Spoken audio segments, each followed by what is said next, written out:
Good morning, students. Today we are going to read a poem, Amanda. The poem has been composed by Robin Klein and she is an Australian poet. Amanda poem robin clean के द्वारा लिखी गई है जो Australia की रहने वाली हैं. In this poem, Robin Klein expressed the views of a little girl, Amanda, who is regularly pointed out and is scolded by her mother for making mistakes. इस पोएम में रॉबिन क्लीन ने बताया है कि कैसे अमांडा गलतियां करती है, बार बार मिस्टेक्स करती है और जितनी बार वो गलतियां करती है उतनी बार हर मदर स्कॉल्ड्स हर. तो सबसे पहले हम लोग इसकी समरी देखते हैं, उसके बाद हम लोग पोएम देखेंगे, पढ़ेंगे उसको. The poem describes a girl named Amanda. इस पोएम में जो लिटिल गर्ल है उसका नाम अमांडा है. And her mother who is nagging her for her mistakes. ये पोएम अमांडा के बारे में है जो गलतियाँ करती है और उसकी जो मदर है बार बार उसको टोकती है, कहती है कि you should not do this, you should not do that, this is not a good conduct, this is bad, this is good. और अमांडा को बहुत बुरा लगता है. She feels very bad. और जितनी बार उसकी मदर उसको डांटती है उसके बाद वो इमेजिन करती है कि वो दूसरी दुनिया में है, अकेले है, फ्रीडम को एंजॉय कर रही है, उसको बोलने वाला कोई नहीं है, उसको टोकने वाला कोई नहीं है. She is first pointed out she is first pointed out most probably bye her mother for biting her nails. सबसे पहले जब वो अपने नेल बाइट करती है तो उसकी मदर उसको डांटती है. And after that for not sitting in the right way. और उसके बाद प्रॉपर वे में ना बैठने के लिए उसकी डांट पड़ती है. The mother also feels that Amanda sits in a very lazy manner. उसकी माँ को ये भी लगता है कि अमांडा जो है वो लेजी मैनर में बैठती है.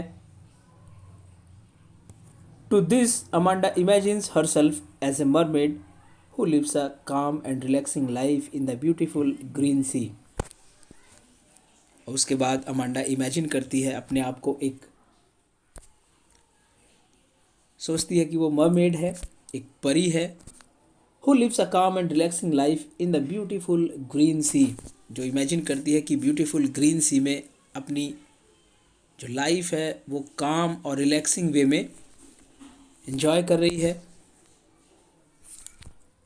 फर्दर उसके बाद she is nagged for not cleaning her room. Nagged means scolding होता है, कंप्लेन होता है. She is nagged for not cleaning her room. उसके बाद वो अपने रूम को क्लीन ना करने के लिए भी डांटी जाती है. एंड शूज़, उसके शूज़ भी गंदे हैं, प्रॉपर वे में नहीं रखे हुए हैं, उसके लिए भी उसकी मदर जो है उसे डांटती है. And also for not doing her homework, जो कि सबके साथ होता है, आपके साथ भी होता होगा. अगर आप अपने सामान को प्रॉपर वे में नहीं रख रहे हैं, साफ़ नहीं कर रहे हैं, अपना होमवर्क नहीं कर रहे हैं, तो आपको भी अपने पेरेंट्स से डांट पड़ती ही होगी. She then imagines herself to be an orphan. और इतनी सब डांट खाने के बाद वो अपने माँ से तंग आ जाती है. वो सोचती है कि काश मैं ऑर्फन ही होती. ऑर्फन मीन्स अनाथ, whose parents are dead, because she is now fed up of being watched by her parents continuously. अब वो परेशान हो गई है कि बार बार उसके पेरेंट्स उसकी जो हेलीकॉप्टर पेरेंटिंग कर रहे हैं, बार बार उसको छोटी से छोटी चीज़ों के लिए डांटते हैं. उसको अच्छा नहीं लग रहा, उसको फ्रीडम फील नहीं होता है.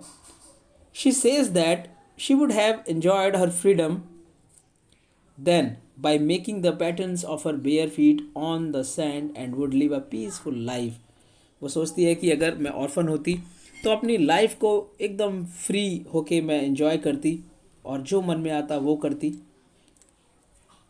अपने बेयर फीट से, पैटर्न मीन्स डिज़ाइन करना होता है, सैंड पर वो घूमती, वॉक करती, वहाँ पर रोम करती और अपने बेयर फीट से वहाँ पर वो डिज़ाइन भी ड्रॉ करती. और एक शांतफुल पीसफुल लाइफ वो लीड करती वहाँ पे। Next, Amanda is scolded for eating too much chocolates. Amanda ज़्यादा चॉकलेट्स खाने के लिए भी उसकी डांट पड़ती है। एज दिस कॉज पिम्पल्स, ऐसा इसलिए क्योंकि उसकी माँ कहती है ज़्यादा चॉकलेट खाओगे तो पिंपल्स भी हो सकते हैं। She is also scolded for not listening to her mother, और उसकी इसके लिए भी डांट पड़ती है कि वो अपनी मदर की सुनती नहीं है। So now Amanda thinks of being Rapunzel. अब अमांडा सोचती है कि काश वो रेपंजल होती। रेपंजल बच्चों एक फेरी टेल है जर्मनी की, जिसमें रेपंजल को एक टावर में कैद किया जाता है जिसमें ना डोर होता है ना विंडो होता है, और वो अपने हेयर को डाउन करती है। उसे पकड़ के ही लोग टावर में जाते हैं और अपने आप को वो वही इमेजिन करती है कि काश वो भी रेपंजल होती। एक character from a fairy tale and wants to live in a huge tower like her. और अमांडा भी रेपंजल की तरह एक ह्यूज टावर में अकेले रहना चाहती है। In the tower she will be alone and will live a peaceful life. इस टावर में वो अकेले ही रहेगी और पीसफुल लाइफ इंजॉय करेगी, ऐसा अमांडा सोचती है। And will never allow anyone to come in, और किसी को अलाउ नहीं करेगी कि कोई भी अंदर आए और उसकी लाइफ को डिस्टर्ब करे। Finally the mother ask her to stop being moody, और जब उसकी माँ उससे परेशान हो जाती है तो फाइनली कहती है कि बस करो अमांडा, ये जो तुम सोच रही हो अगर ये लोग सुनेंगे तुम्हारे मुंह से तो यही कहेंगे कि तुम्हारी माँ तुमको टॉर्चर करती रहती है।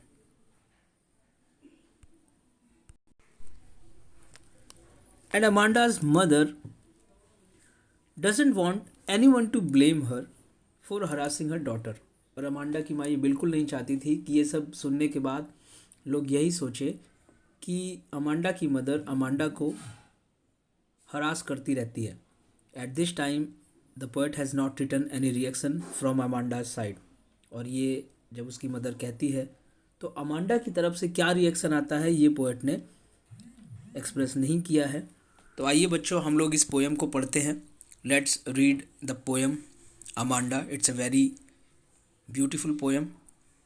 I hope you will all enjoy it.